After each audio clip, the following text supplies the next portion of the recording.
नमस्कार साथियों, स्वागत है डे 2 के सत्र 7 में। इसकी विषय वस्तु है गणित की नवीन पाठ्य पुस्तकों की समग्र समझ। तो आइए उद्देश्यों को जान लें। पाठ्य पुस्तक के बारे में आलेख को पढ़कर उस पर विस्तृत चर्चा करना। पाठ्य पुस्तक में सम्मिलित गणित सीखने के घटक, क्षेत्र, 4 ब्लॉक मेथड और गणितीय शिक्षण शास्त्र को समझना।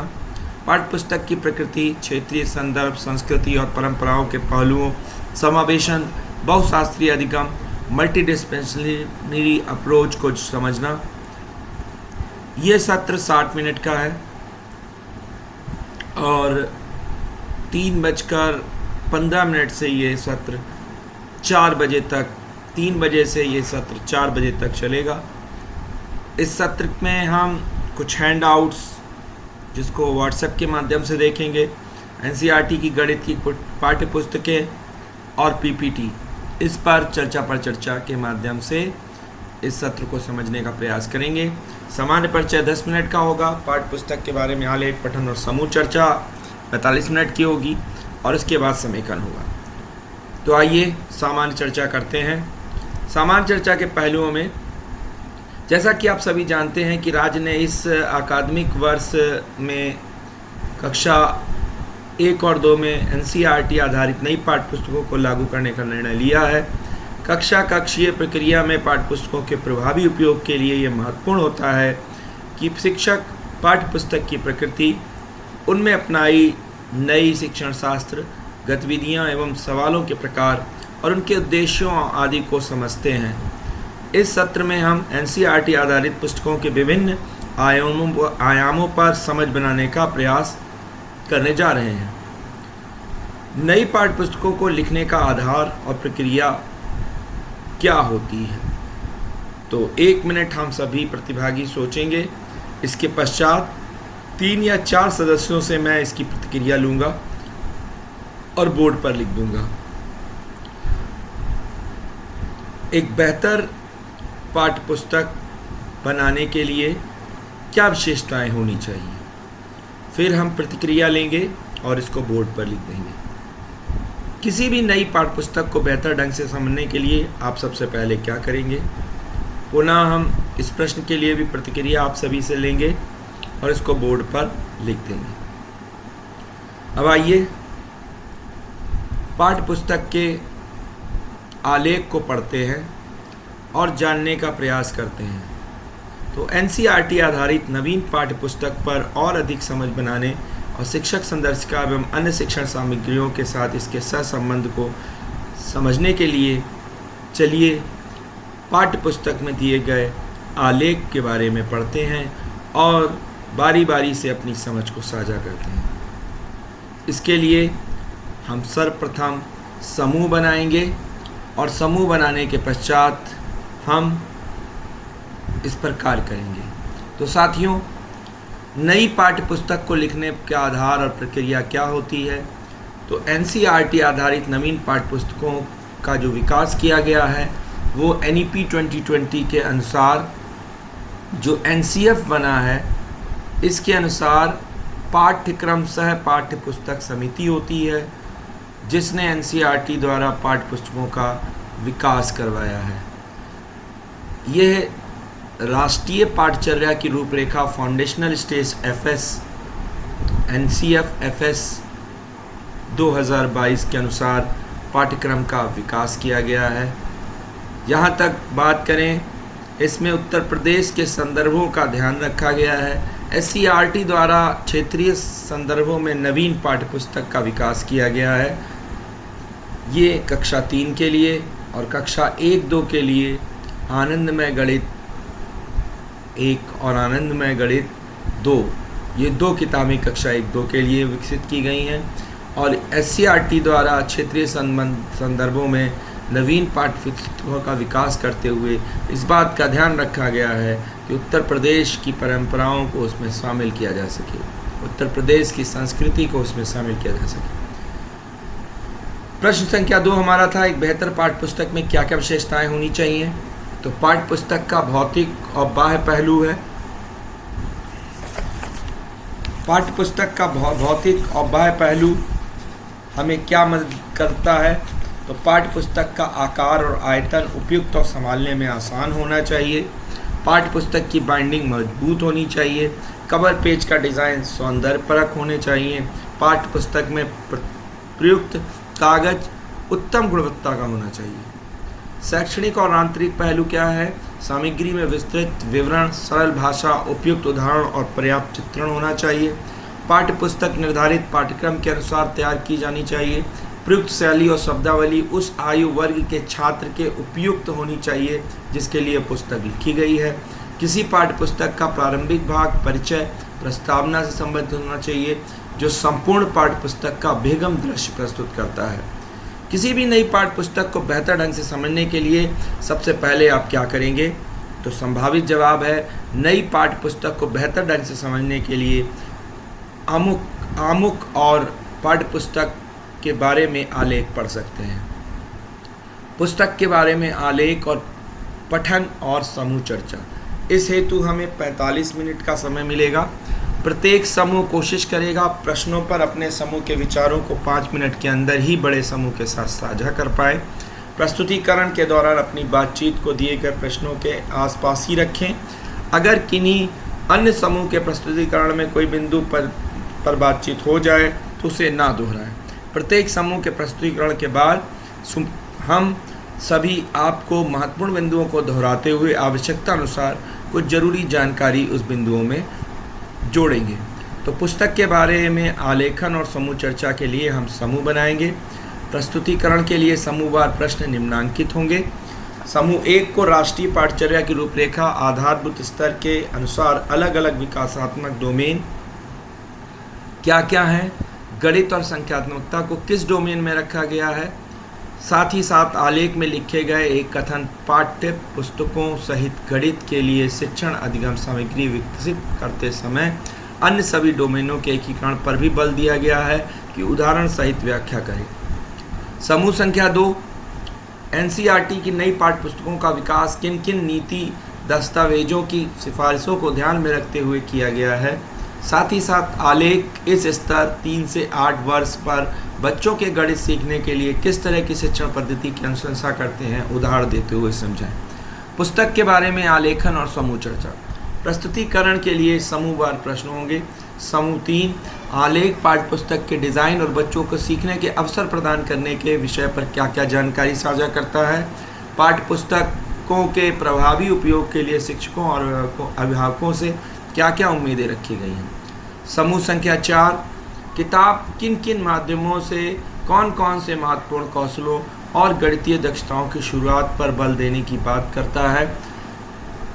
गणित में प्रक्रियात्मक प्रवाह से आप क्या समझते हैं। आलेख गणितीय पहलुओं पर क्या विचार रखता है। पुस्तक के बारे में आलेखन, पठन और समूह चर्चा का समूह संख्या 5, प्रस्तुतिकरण के लिए समूहवार प्रश्न कुछ इस प्रकार होंगे।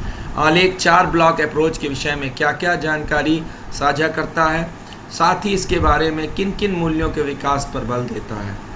आलेख सीखने की प्रक्रिया को अधिक प्रभावी बनाने के लिए पाठ्य पुस्तक के किन किन पूरकों व प्रवेशीय सामग्रियों के उपयोग का सुझाव देती है। पुस्तक के बारे में आलेख पढ़ना और समूह करना। तो इसके संभावित उत्तर चलिए आइए हम लोग जान लेते हैं। शारीरिक, सामाजिक, भावनात्मक, नैतिक, संज्ञानात्मक, भाषा, साक्षरता, सौंदर्य और सांस्कृतिक और सकारात्मक सीखने की आदत, गणित और सकारात्मकता को संज्ञानात्मक डोमेन में रखा गया है। हमारा प्रश्न जो था, राष्ट्रीय पाठचर्या की रूपरेखा आधारभूत स्तर के अनुसार अलग अलग विकासात्मक डोमेन क्या क्या हैं, गणित और संख्यात्मकता को किस डोमेन में रखा गया है। तो हमारा जवाब है शारीरिक, सामाजिक, भावनात्मक, नैतिक, संज्ञानात्मक, भाषा, साक्षरता, सौंदर्य और सांस्कृतिक और सकारात्मक सीखने की आदतें, गणित और संख्यात्मकता को संज्ञानात्मक डोमेन में रखा गया। अगला प्रश्न हमारा था, आलेख में लिखे कथन पाठ्य पुस्तकों सहित गणित के लिए शिक्षण अधिगम सामग्री विकसित करते समय अन्य सभी डोमेनों के एकीकरण पर भी बल दिया गया है को उदाहरण सहित समझाएं।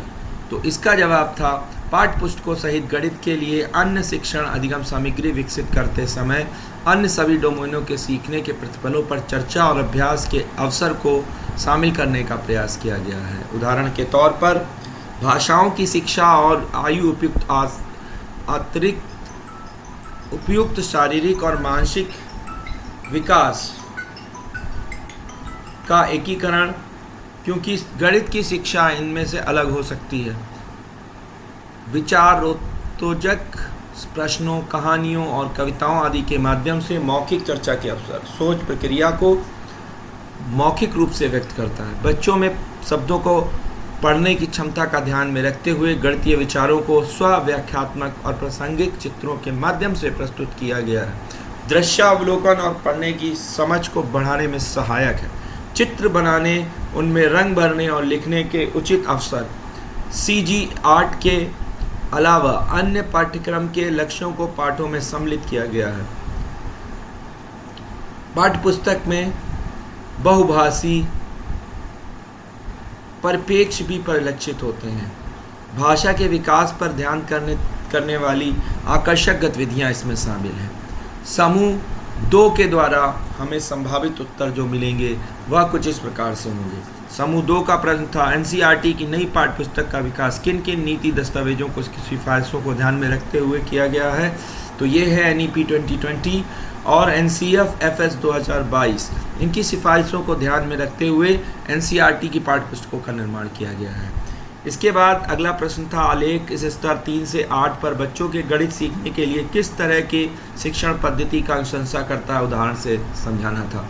तो ये अनुशंसा करता है चहुमुखी विकास हेतु अनुभवात्मक शिक्षण हेतु कक्षा के भीतर और बाहर की जाने वाली गतिविधियाँ, गणित की समझ खेल आधारित गतिविधियों के माध्यम से बच्चों को ये अनुभव प्रदान करने का अवसर कि वे खेल से गणित सीख गए हों, गणित सीखने में आनंद बना रहे, ठोस से चित्रात्मक और फिर अमूर्त ज्ञान की ओर। अगर हम समूह संख्या 3 की बात करें तो समूह संख्या 3 का जो पहला प्रश्न था, आलेख पाठ्यपुस्तक के डिज़ाइन और बच्चों को सीखने के अवसर प्रदान करने के विषय पर क्या क्या जानकारी साझा करता है। तो यह पाठ्यपुस्तक के साथ साथ अभ्यास पुस्तक के रूप में डिज़ाइन किया गया है।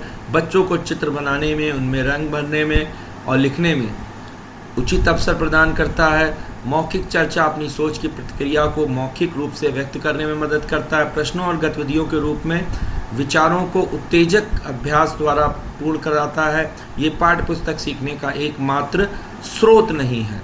पाठ्यपुस्तकों के अगला प्रश्न था, पाठ्यपुस्तकों के प्रभावी उपयोग के लिए शिक्षकों और अभिभावकों से उम्मीद है कि पुस्तक माता पिता, शिक्षक या किसी अन्य व्यक्ति को बच्चों के साथ विचारोत्तेजक प्रश्न, कहानियाँ, कविता के माध्यम से चर्चा करने के बारे में सुझाव देती है। शिक्षक माता पिता बच्चों के लिए लक्षित कौशल अभ्यास के लिए इसी तरह के प्रश्न विकसित करेंगे। पाठ्य पुस्तक में गतिविधियाँ उदाहरण के लिए दी गई हैं। शिक्षक इनके आधार पर क्षेत्रीय संदर्भों में गतिविधियों को विकसित कर सकते हैं। शिक्षकों को सीखने के परिणामों और विभिन्न अध्यायों में दी गई गतिविधियों के साथ मानचित्रण करना आवश्यक है। शिक्षकों को बच्चों द्वारा प्राप्त सीखने के परिणामों और दक्षता के विकास की दिशा में उनके प्रवाह का सक्रिय अवलोकन करने की आवश्यकता है। शिक्षकों को प्रत्येक अध्याय और गतिविधियों के उद्देश्य को समझने की आवश्यकता है। शिक्षक या अभिभावक के रूप में हमें पाठ्य पुस्तक के बारे में जाकर इस तरह के महत्व को जानने की आवश्यकता है।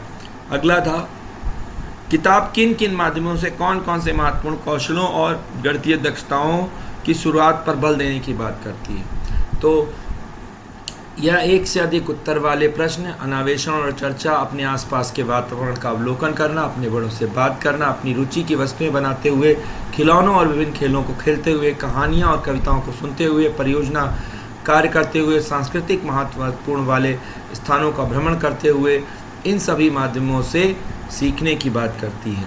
महत्वपूर्ण कौशलों और गणितीय दक्षताओं के आधार पर यदि हम लोग बात करें तो तार्किक सोच, विश्लेषणात्मक कौशल, गणितीय संचार, 21वीं सदी के कौशल, वैचारिक समझ, प्रक्रियात्मक प्रवाह, अनुकूली तर्क और गणित के प्रति सकारात्मक दृष्टिकोण इसके कुछ महत्वपूर्ण पहलू हैं। अब यदि हम बात करें गणित में प्रक्रियात्मक प्रवाह से आप क्या समझते हैं, तो प्रक्रियात्मक प्रवाह गणितीय प्रक्रियाओं एवं कलन विधियों को सटीक, कुशलतापूर्वक और लचीले ढंग से उपयोग करने की क्षमता प्रदान करता है। इसमें किसी प्रक्रिया को विभिन्न गणितीय समस्याओं और संदर्भों में उपयोग करना और आवश्यकता अनुसार नए प्रक्रियाओं का निर्माण करना शामिल है। प्रक्रियात्मक प्रवाह एक महत्वपूर्ण पहलू ये समझना है कि कब कोई एक प्रक्रिया या रणनीति का उपयोग दूसरे किसी प्रक्रिया की तुलना में आसान और अधिक उपयुक्त है। पुस्तक के बारे में आलेखन और समूह पाठ के अंतर्गत समूह 4 में ही हमने गणितीय पहलुओं की बात की थी कि गणितीय पहलू और आलेख क्या विचार देते हैं। तो मानसिक चुनौती और विचारोत्तेजक कार्य में व्यस्तता बेहतर गणितीय शिक्षा और आलोचनात्मकता की ओर ले जाती है। ब्रेन टीज पहेलियाँ सुलझाना बच्चों को उनके नियमित सीखने के अतिरिक्त अन्य अवसर प्रदान करते हैं। पुस्तक में आयु उपयुक्त पहेलियाँ दी गई हैं। बच्चों को 1 सप्ताह तक किसी पहेली का हल खोजने में लगाना चाहिए। कुछ पहेलियों के 1 से अधिक उत्तर हो सकते हैं। पहेलियाँ आनंदमय अनुभव प्रदान करने के लिए है, अतः इसमें बच्चों का आकलन नहीं किया जाना चाहिए। अगला समूह 5, जिसने आलेख 4 ब्लॉकीय अप्रोच के विषय में जानकारी साझा करने की बात की गई थी, साथ ही मूल्यों के विकास पर बल की बात की गई थी। तो 4 ब्लॉक अप्रोच से संबंधित जानकारी में 4 ब्लॉक अप्रोच को अधिकांश अध्यायों में एकीकृत तरीके से प्रस्तुत किया गया है। 4 ब्लॉक अप्रोच के 4 चरण मौखिक, गणित, चर्चा, कौशल शिक्षण, कौशल अभ्यास और गणित खेल। इनमें न केवल गणितीय समझ विकसित करने बल्कि अन्य सभी पाठचर्या लक्ष्यों के समग्र विकास के लिए भी मौका मिलता है। महत्वपूर्ण मूल्य जो हमें इस पाठ्य पुस्तक से प्राप्त होते हैं वो हैं पर्यावरण के प्रति संवेदनशीलता, मूल्यों, सकारात्मक आदतों, सांस्कृतिक परंपराओं और बच्चों में समावेशी दृष्टिकोण। सीखने की प्रक्रिया को अधिक प्रभावी बनाने हेतु एक पूरक सामग्री के उपयोग में दृश्य सामग्री, ई सामग्री, पुस्तक में दिए गए QR कोड में उपलब्ध सामग्री, अन्य शिक्षण अधिगम सामग्री, NCERT किट, जादुई पिटारा इत्यादि हैं। यदि हम पूरी प्रक्रिया का समेकन करें तो हम पाते हैं कि हमने विकासात्मक डोमेन शारीरिक, सामाजिक, भावनात्मक, नैतिक, संज्ञानात्मक, भाषा, साक्षरता, सौंदर्य और सांस्कृतिक और सकारात्मक सीखने की आदतें गणित और संज्ञानात्मक डोमेन में रखा गया है। राष्ट्रीय शिक्षा नीति 2020 राष्ट्रीय पाठ्यचर्या की रूपरेखा बुनियादी स्तर पर 2022 और नए पाठ्यक्रम की सिफारिशों को ध्यान में रखते हुए NCERT की पुस्तकों का निर्माण किया गया है। आलेख बच्चों 3 से 8 वर्ष के गणित को आनंदमय तरीके से सीखने के लिए भीतर और बाहर की जाने वाली गतिविधियाँ, खेल आधारित गतिविधियाँ एवं ठोस से चित्रात्मक और फिर अमूर्त ज्ञान की ओर बढ़ने का सुझाव देती है। पाठ्य पुस्तक तार्किक सोच, विश्लेषणात्मक कौशल, गणितीय संचार, 21वीं सदी के कौशल, वैचारिक समझ, प्रक्रियात्मक प्रवाह, अनुकूली तर्क और गणित के प्रति सकारात्मक दृष्टिकोण को प्रमुखता देता है। पाठ्य पुस्तक 4 ब्लॉक अप्रोच के 4 चरण मौखिक गणित, चर्चा, कौशल शिक्षण, कौशल अभ्यास और गणित खेल को स्थान देता है। साथियों, इस प्रकार हमने इस सत्र में देखा कि किस प्रकार से पाठ्य पुस्तकें हमारे लिए एक ऐसा माहौल प्रदान करती हैं जिससे कि हमारे बच्चे के अंदर भौतिक ही नहीं, शारीरिक ही नहीं, बल्कि मानसिक और नैतिक विकास भी होता है। ये सत्र गणित की नवीन पुस्तकों की समग्र समझ पर आधारित था। धन्यवाद। अगले सत्र में फिर मिलेंगे।